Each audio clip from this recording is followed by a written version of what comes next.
Hello, good morning. Motovlogger here. Basad nga pala. So medyo maaga tayong nagising ngayon kasi magja-jogging yung asawa ko sa Mahabang Parang. So dito nire-ready ko yung motor, pinapainit ko muna.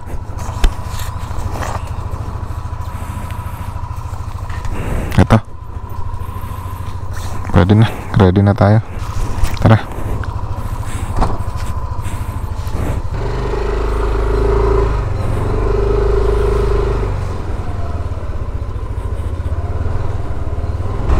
So, dito na tayo ngayon sa highway, palabas na. Medyo malamig yung panahon. Maganda pag mga ganitong oras mag-jogging para kahit pa paano medyo malamig pa at mainit-initan yung katawan. So, sa biyahe natin ngayon, bali Mahabang Parang yung target natin. Iko-content ko yung kung ano yung mga dinagdag natin at kung ano yung mga pinalitan dito sa bagong motor natin na si Matmat. Isa-isahin ko para makita nyo kung ano yung new look ng bagong NMAX natin na si Matmat. So andito na tayo ngayon sa bagong palengke, Taytay Rizal. Sarado ngayon yung U-turn doon, kaya dito tayo dumaan. Uy, nakita natin yung ADV 350. Oh, yan oh, ang ganda oh. Ang laki. So dito tayo ngayon guys sa bagong palengke. Parang uulan ah. Ang ganda ng umaga, parang uulan. Pero ang daming nagra-ride ngayon. Sigurado Mahabang Parang din yung punta ng mga nakabike na to. Sana hindi mulan. One eternity later. Kung saan may jogging yung asawa ko, tsaka naman umulan. Sana hindi tumuloy. So yun, nandito na tayo ngayon sa Angono. Dito ko kinuha yung motor natin na si Matmat. Dito, ito Moto Express. Sarado pa. Ito sana ang daanan. Pwede sana mag shortcut dyan papuntang Mahabang Parang. Yan nga lang, ginagawa yung daanan sa may subdivision, yung shortcut. Kaya diretso muna tayo dito. Ito yung daanan, kaliwa tayo dito. Huwag tayong diretso dun sa may SM. Dito tayo kakaliwa guys.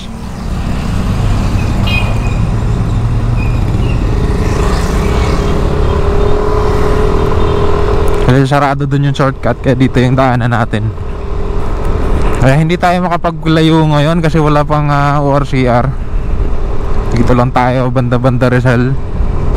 Naantay ko pa yung ORCR para makapag long ride tayo. Eh hindi pa ako makapagawa ng bagong content na pang malayuan kasi mahirap na. Ay nako, umaambon. Sana wag tumuloy, lumakas ang ulan.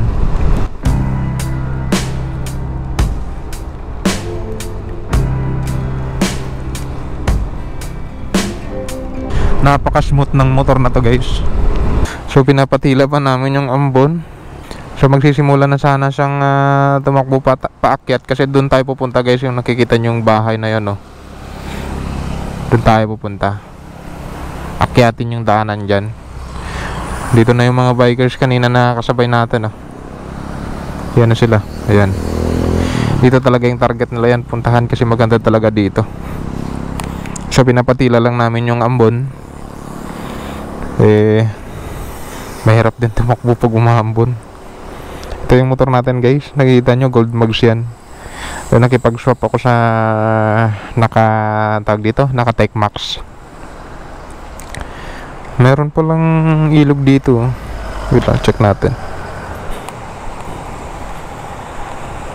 Tabi-tabi po. Yan oh.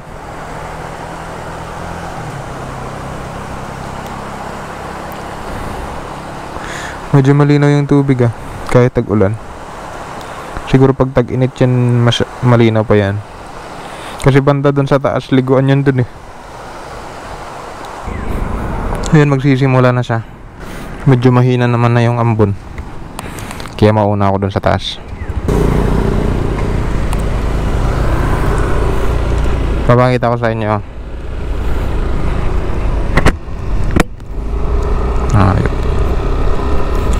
Mauna na ako sa taas. Sobrang tarik yan dito guys. Hindi ko alam kung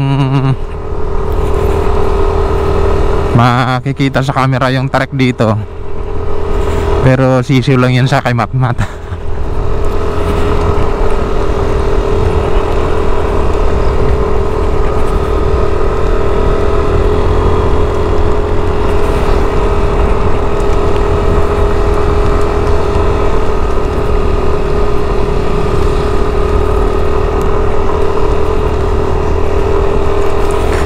Ayok na yan, umuulan pa kasi.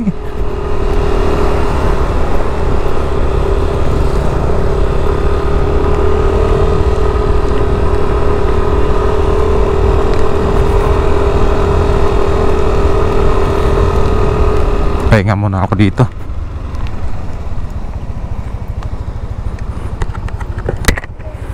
Yan yung mga kainan dyan guys, oh. Ay, may mga kumakain na habang kahit maaga pa.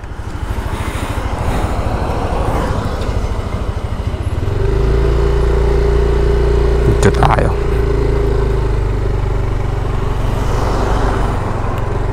Sa may silong. Makisilong lang.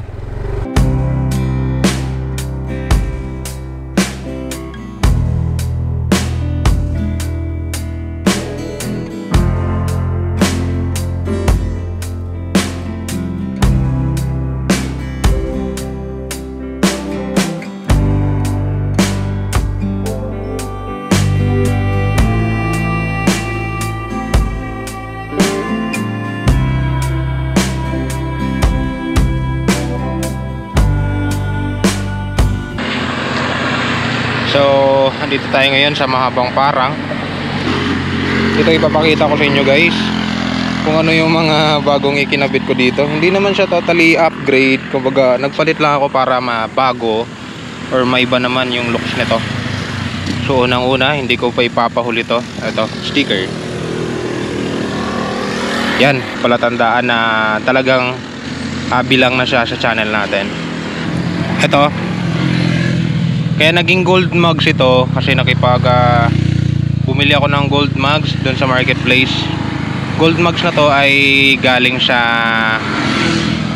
NMAX, TechMax. Kaya naging gold mugs. Kaya para sa akin bagay yung gold mugs sa silver. Ito, kinabit natin to for extension para hindi masyado matalsik doon sa loob. Hindi ko alam kung lahat nagagandahan sa gold mugs, pero para sa akin maganda talaga yung gold sa silver. Tapos eto, bumili ako ng radiator guard ng para din sa TechMax. Actually hindi siya fit kasi hindi tugma yung lagayan ng bolt dito, kaya nilagyan ko ng bracket. Tapos eto, 'di ba kung nakikita nyo, ang silver na NMAX na standard ay naka-glossy na espada. Pero ngayon, naka-matte na siya. Kasi para sa akin, bagay yung matte. Kasi matte din yung silver. Kaya ginawa ko, nakipag-swap ako sa ibang naka-NMAX na may matte na espada. Para sa akin, bagay to. Tapos, eto, Motowolf na cellphone holder. Pinalitan ko to ng mas maiksi.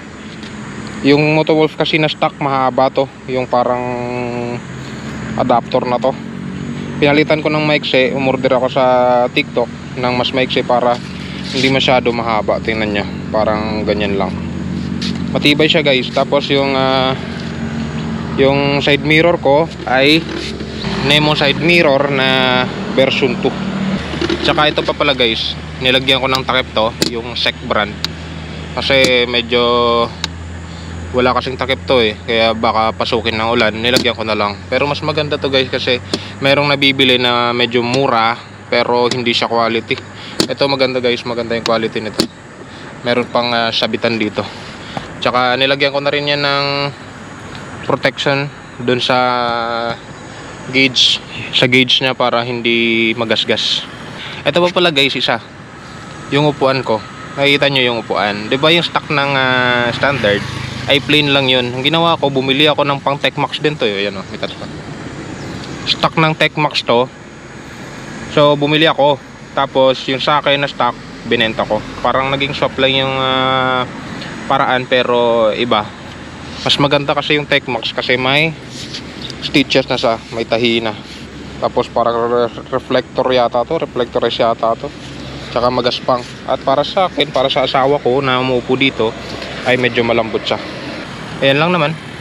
Kaunti pa lang naman yung nilagay ko dito. Wala pa naman akong primary upgrade talaga. Gusto ko lang kasi manatiling stock lang siya para walang aberya sa biyahe. Kasi hindi naman gagawin ni Yamaha yan kung hindi yan matibay.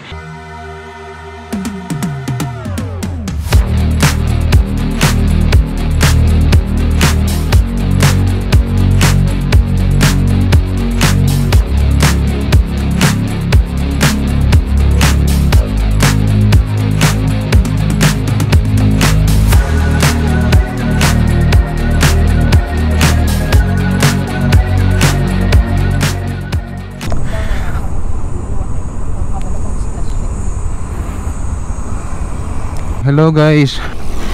Ayan, pauwi na tayo. Nakarating tayo kanina dito alas 6, ngayon alas 8 na. 2 hours na exercise ng asawa ko. Okay na yan.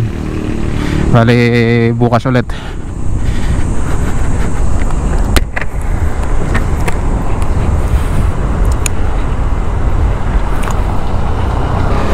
Ayan guys, pauwi na tayo. Kahit papaano okay din kasi hindi tumuloy yung ulan.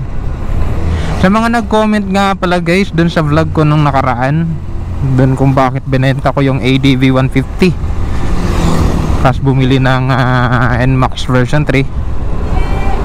Sorry pero mas prefer ko talaga yung NMAX. Marami kasi, may mga nag-comment kasi na maganda yung ADV 160. Parehas naman silang maganda. Lahat naman maganda.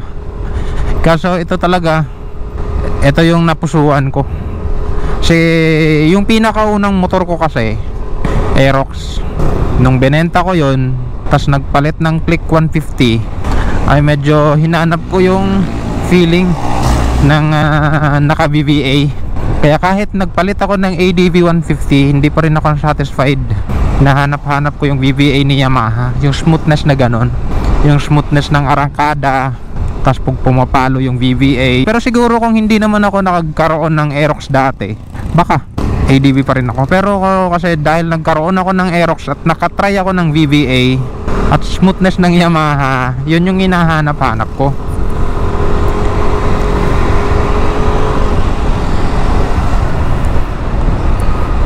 Kaya wala, ito talaga yung napusuan ko. Sa mga nagko-comment na maganda ADV, maganda naman talaga ADV. Maganda yung ADV 150, yung 160, okay naman yun. Pero yun nga, may kilite na hatid yung Yamaha Aerox tsaka NMAX para sa akin. Kaya yun yung hinahanap-hanap ko. Yan lang guys. Hindi ko naman sinasabing pangit talaga yung mga ADV tsaka Honda parehas naman yung maganda. Pero nasa driver yan kung paano niya i-appreciate yung motor. Para sa akin kasi mas maganda ito, performance, mas maganda ito para sa akin. Yun lang, para lang sa akin, hindi naman para sa lahat.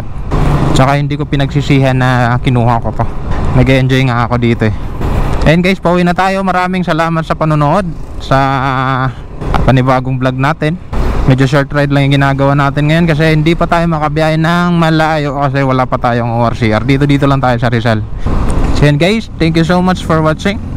Ride safe always and peace out.